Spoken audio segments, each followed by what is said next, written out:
Guoja üç parçalıktaki birinci müşavir. Onun istidatı Jugalyan'dım iş desem işlemsiz. Yürek verip saklayıp etkenden keyin filmning davomini ko'ring. Üç parçalarni ko'rgan hamma do'stlar bilamiz. Guoja bo'lsa Savsovninki qo'l ostidagi müşavir. Uningki istidati nihoyat yuqori. Hatto Jugalyan'dım yuqori deyishik bo'ldi. Chunki ko'nlarda bir gap bor.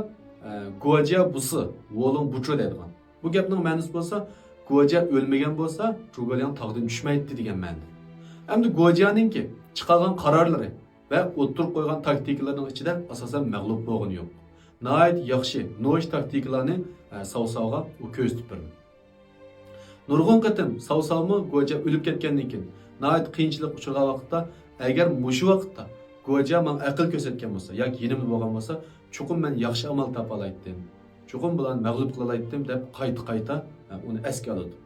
Demak, bu Guojaninki mushu ta'riflashlardan biz uningki mahoratninki unchalik tuvan emasligini, nihoyat yuqori ekanligini his qila olamiz.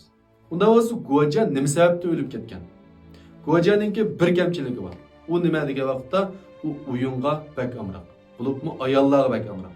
Shu sababdan u aysh ishratga bak berilib ketib, umri qisqa bo'lib qolgan. Nihoyat yoshli o'lib ketgan.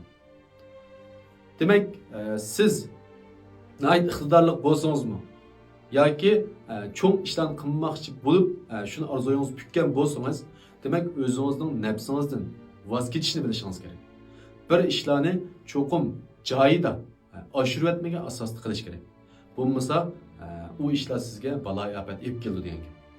Agar siz bu gaplarga qo'shilsangiz, yurak berib, ostiga inkas rayoniga 6 raqamini qoldirib qo'ying. Texmi ko'p jahondorchilikqa oid, ig'lik tiklashga oid mazmunlar qiziqsangiz, meni qo'shib oling, ayrim xonamga uchir qiling.